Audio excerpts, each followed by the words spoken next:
Cérémonie de lancement d'une association que nous avons créée qui s'appelle Espace populaire d'échange de Dakar. C'est une association qui a été mise en place par des personnes qui ont décidé de mettre leur savoir et leur connaissance à la disposition des masses populaires, à la disposition donc des gens, donc de façon gratuite. En quelque sorte, il s'agit de faire sortir les connaissances, les savoirs de certains cadres universitaires et autres pour les mettre à la disposition des populations, particulièrement donc, des jeunes. C'était une demande parce que beaucoup de jeunes, beaucoup de personnes demandent à être formés. Ils nous demandent, nous voulons être formés, nous voulons être formés, nous voulons être formés. Il y a beaucoup de personnes aussi qui ont des connaissances, qui ont des compétences, qui ont envie de les transmettre aux jeunes pour les outiller, donc pour les armer, pour qu'ils soient donc des citoyens conscients, des citoyens informés. Et c'est le sens de cette première rencontre qui est portée sur le thème de la souveraineté alimentaire. C'était le thème de lancement. Quelle est la situation de la sécurité alimentaire au Sénégal dont vous avez fait? En fait, on a lancé sur la souveraineté alimentaire parce que c'est un débat d'actualité. Extrêmement d'actualité, parce qu'il y a à Dakar une conférence africaine sur la souveraineté alimentaire.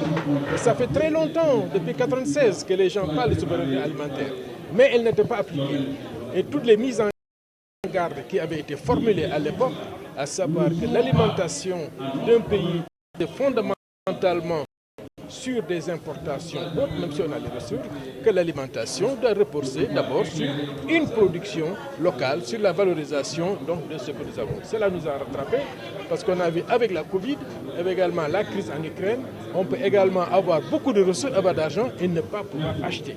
D'où ce thème que nous avons voulu développer et partager avec les uns et les autres pour avoir des pistes, pour comprendre pourquoi depuis de nombreuses années on met des ressources au niveau de l'agriculture, on n'arrive pas à vaincre la sécurité alimentaire, pourquoi depuis de nombreuses années où de l'argent est injecté, donc nous n'arrivons pas véritablement nos besoins sur la base de notre propre production. Donc c'est le sens de la rencontre qui a été organisée aujourd'hui, une rencontre d'échange. Et lors de votre présentation, vous avez émis quelques recommandations. Pouvez-vous nous en citer quelques-unes? La première recommandation qui est extrêmement importante, c'est qu'il faut investir dans l'agriculture. Des efforts sont faits.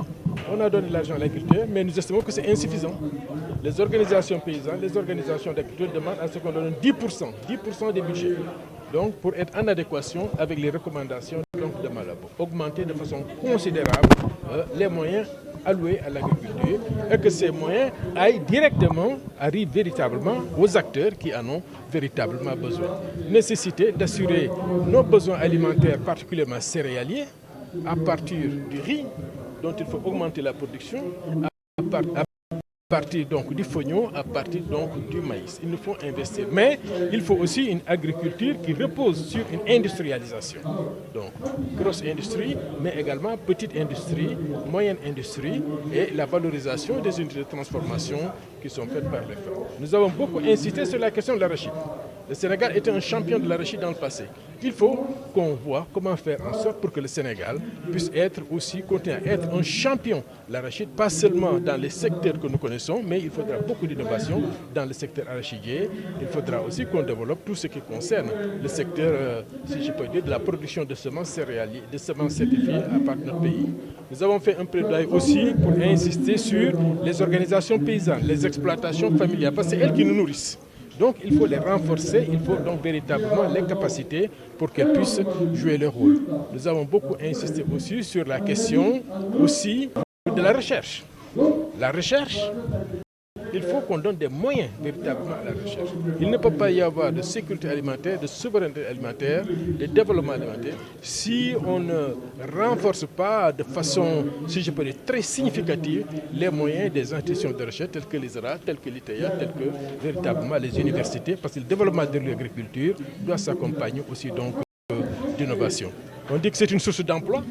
Effectivement, il y a des milliers d'emplois qui peuvent être créés donc, par les jeunes si on arrive à véritablement avoir développé une politique de souveraineté alimentaire, c'est-à-dire décider par nous-mêmes ce que nous devons produire.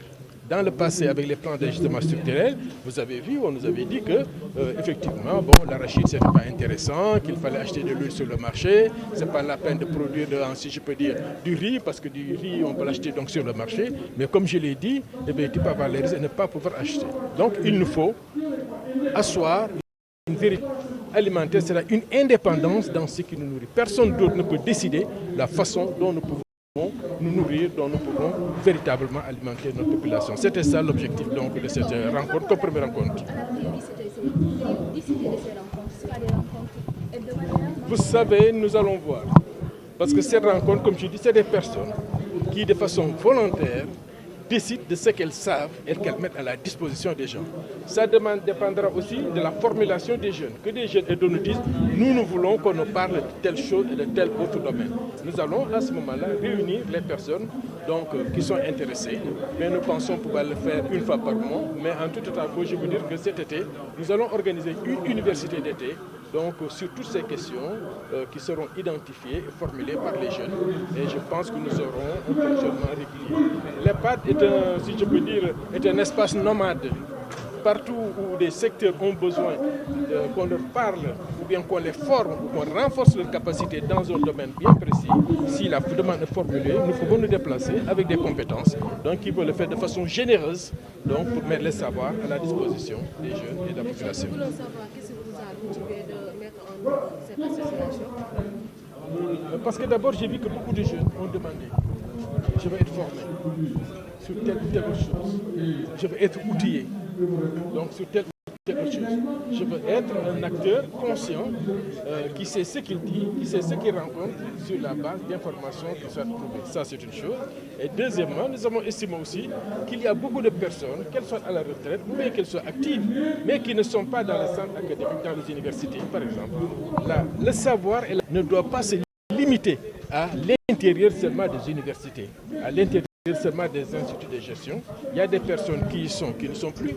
Il y en a d'autres qui n'ont pas pu véritablement aller. Donc ce que nous savons, le peu que nous savons, donc le savoir et la connaissance, nous devons le mettre à la disposition des gens. C'est ce que nous a donc motivé, partager le savoir, partager la connaissance et la recherche.